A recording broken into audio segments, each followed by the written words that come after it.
They're running largely against Clinton, but it's pretty hard to determine. People aren't rushing up to me on the street, you know, trembling and wanting to get this guy. I think what we have to do is keep looking at his approval ratings, but the media has changed. There's no question. The media was very protective of President Clinton, and I sense now what you have characterized as a feeding frenzy. There is a lessening of defensiveness towards the president that is palpable. Let me ask you before we go to a break. I mean, I'm here in the popcorn popper of Washington. Everybody's fixed on this. How about back there? Is this the only thing people want to talk about? Oh, I can't say that, Tony, but it does come up because of its lurid aspects. Local talk radio talks about it quite a lot, and the one aspect of this that wasn't present. Chairman Hyde, I'm going to break in for a second. We're going to have to take a break, so hold that thought, and we will be back with that and more after these messages.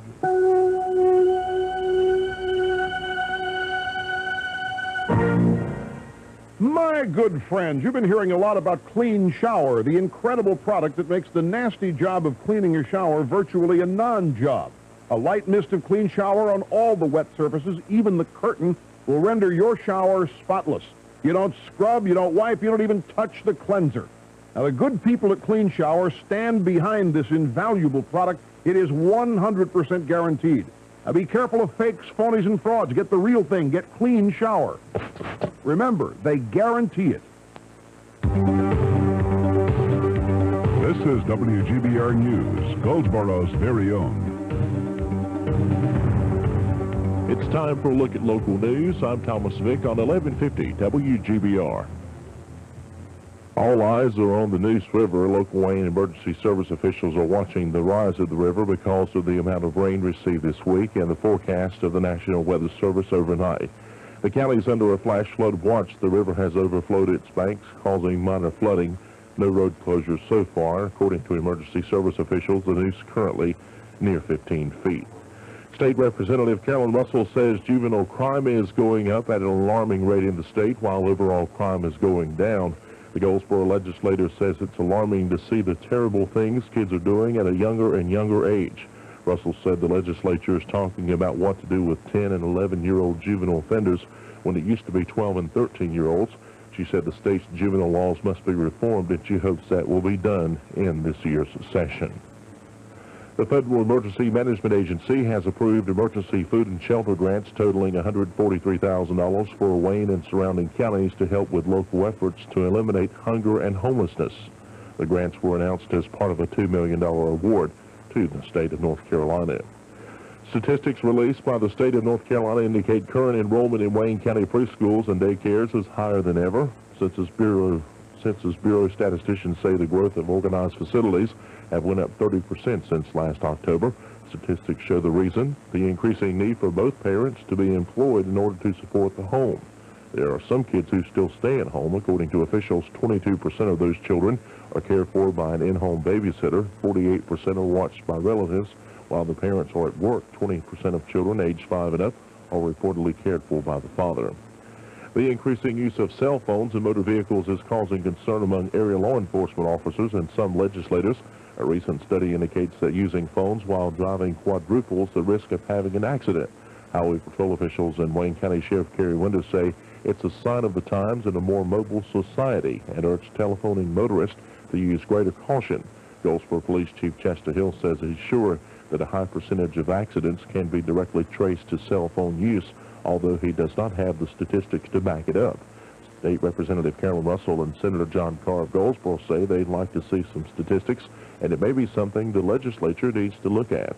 All agree that cell phone laws would nearly be impossible to enforce. That's a look at local news. I'm Thomas Vick on 1150 WGBR.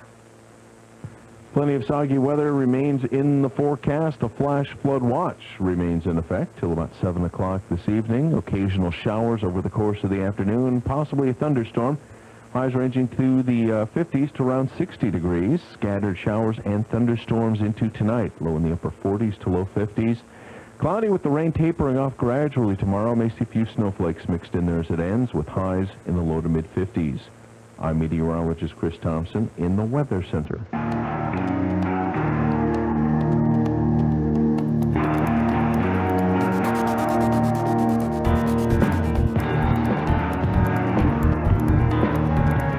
Welcome back to the Rush Limbaugh radio program. I'm Tony Snow, filling in for Rush. He returns on Monday, and I'm joined by House Judiciary Committee Chairman Henry Hyde. Chairman Hyde, I cut you off when you were just giving an answer about how constituents are responding to this. I'd like you to pick up that thought.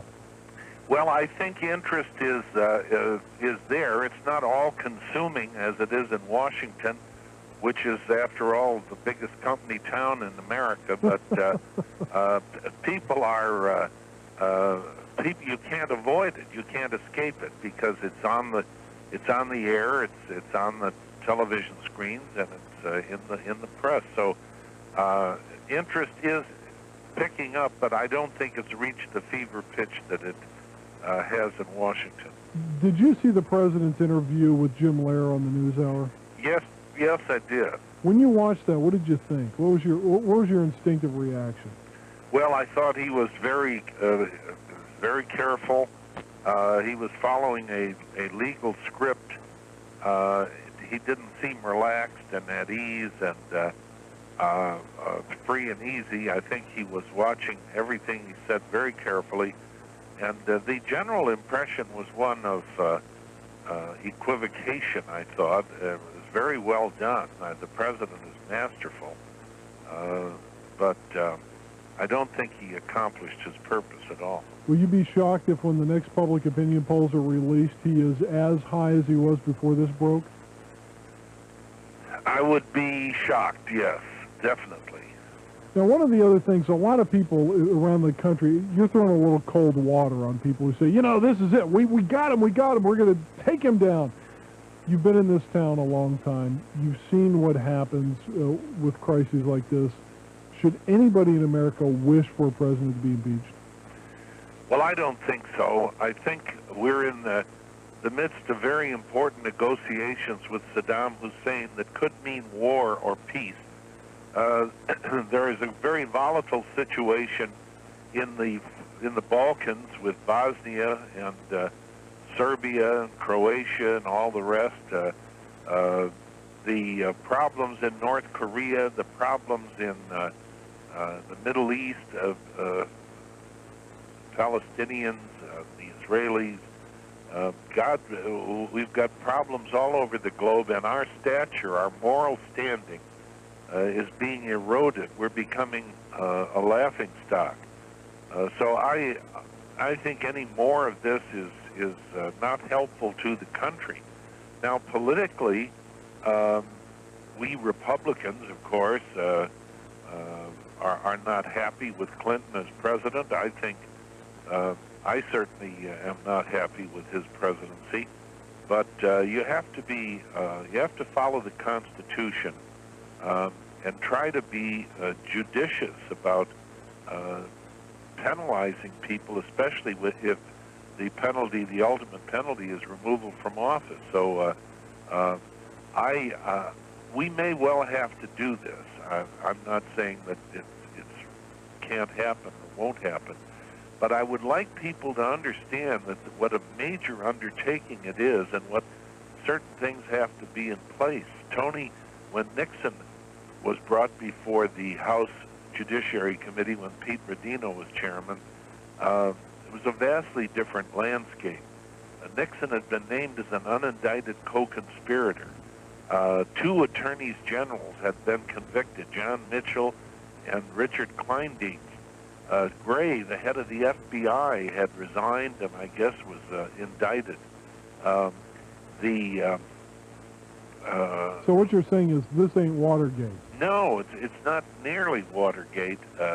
It's an embarrassment. It's disgraceful. But again, we're dealing with charges, with allegations, and people are innocent until proven guilty, and we have to accord that to the president, however politically uncomfortable we are doing that. Politically speaking, the president has to give the State of the Union address next week. A lot of people have talked about how masterfully he has trotted out a fairly ambitious and expensive agenda. Does this story kill all of that? It affects it. It taints it. He was on top of the hill with his new proposals on health care and environment and education, and he had a program a day designed to appeal to a special interest a day, and we were just sitting there reacting to it. All of that now is overshadowed by the emotional elements of these charges. I suspect on Tuesday, when he gives his State of the Union speech, that he will mention these charges, talk about them in a limited fashion, and then move on, and then give us a rather comprehensive, his usual overlong speech on all these other issues. What could he possibly say, either to silence the audience or make people jump up and applaud when it comes to this case? Well, if he is able to continue to deny everything, say he is the victim of a smear, a calculated smear by some people who are aberrational, then he'll have to say that as strongly as he can. It will be fascinating to watch the reaction of the audience, the Democrats especially. Will they leap to their feet with hysterical hand clapping every 30 seconds like they've done in the past, or will they be much more passive? I think that's going to be a fascinating exercise. Well, when people talk about a smear campaign, a lot of times they talk about Ken Starr. You know Ken Starr. Is he a political hack? Ken Starr is a fine lawyer, a man of consummate integrity.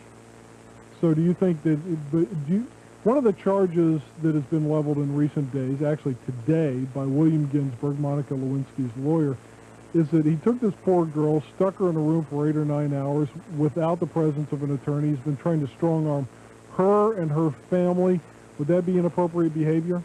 Well, yes, I think if they did put someone in a room, a young woman like that who's not a lawyer, without legal counsel, questioning her, and if she is a subject matter or a target, and possibly to be charged with criminal violations, I think that is wrong. I don't necessarily accept Mr. Ginsburg's characterization of what has happened. On the other hand, Ken Starr has got a formidable mountain to climb, and I don't blame him for trying to interrogate witnesses and find as much as he can and do it vigorously. But there is a line where it becomes unfair, and I just don't know what the real facts are. We know what Mr. Ginsburg said. Let's play the scenario game. Let us suppose the president steadfastly maintains his innocence. Vernon Jordan steadfastly maintains his innocence. Monica Lewinsky has a signed deposition in which she says she never had any kind of untoward affair with the president. There is no way anybody can get beyond that, is there? I don't think so, unless there are other factors. It seems that some of these prosecutors or independent counsel people are trying to build a pattern of practice case by lining up 3, 4, 5 women who have a similar story. But that might work in a criminal case or a civil case. I don't think it would seduce a lot of Democrats to vote to impeach the president. On the other hand, it probably would persuade a lot of Democrats to keep maximum distance, would it not? Yes, I think you would see a coldness and a distancing, and all of this would be very unhelpful to Mr. Gore and to the party. And I think Bill Clinton would become a lame duck very quickly and lose whatever influence he has. The problem is we need influence around the world in matters of war and peace and world trade and things like that.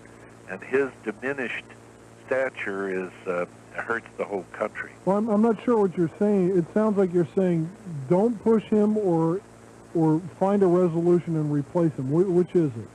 Oh, I would like to, I think if the evidence is there, Tony, we have to go forward and impeach him. If the evidence is there. But I underscore if. I don't think we should plunge forward without some proof that's credible, that is believable, and that a large number of Democrats will join in saying that this cannot continue and he has to go. Absent that, it will be a political fiesta. Republicans will be criticized for politicizing and damaging the welfare of the country, the stability of the country, maybe our economy and what have you. And that's the last thing we want to do. We Republicans have to adopt a posture of sitting back and letting events develop. They're developing, every day without our help. And but when we reach that critical point where high crimes and misdemeanors are provable by credible evidence, then it's our duty to go forward, and I will. Finally, you talked before about Republicans being back on their heels and being passive. What should Republicans do in the days ahead? Put this aside for a second. Political question.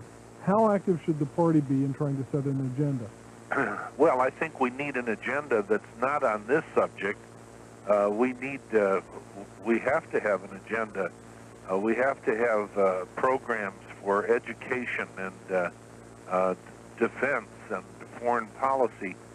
We can't win the next elections by just being negative and being beginners. So I assume that our deep thinkers have been working very hard on coming up with programs that Senator Lott and Newt Gingrich can advance once we come back next week. So I think we should be active there. But I think on this, the question of the charges against President Clinton, we're better off stepping back and letting nature take its course. The independent counsel is there, is very competent, has all the resources he needs to develop this, and once there's enough substance there, then Congress can jump in and do its duty. Final question, Henry Hyde. Is it frustrating to you that even when Bill Clinton's back on his heels, he's still setting the agenda? Well, I think that's the fact of life. We have one chief executive. He's the president, and he has been a remarkable figure in that nobody seems to care too much about the character issues from the day he was first elected, or even from his campaign forward. But the cumulative effect of all of these charges, and they seem to come out every day, has got to weigh him down. And I think he will be of diminished effectiveness. This could be Mr. Gephardt's opportunity, but we shall see what we shall see. Okay, Henry Hyde, Chairman of the House Judiciary Committee, thank you so much for taking the time out to join us. Thank you, Tony. And folks, we will be back with your calls right after this break. You're listening to the EIB Network.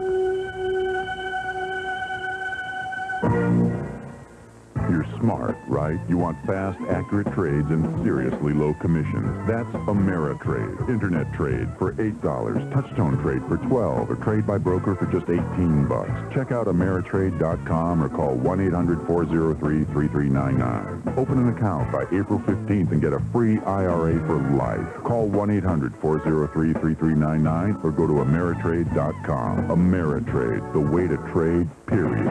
Member NESDS IPC, $2,000 minimum equity required to open your account. If the itching, flaking, and scaling from psoriasis or dandruff has you searching for relief, try MG217. Recommended by dermatologists, MG217 products are formulated for maximum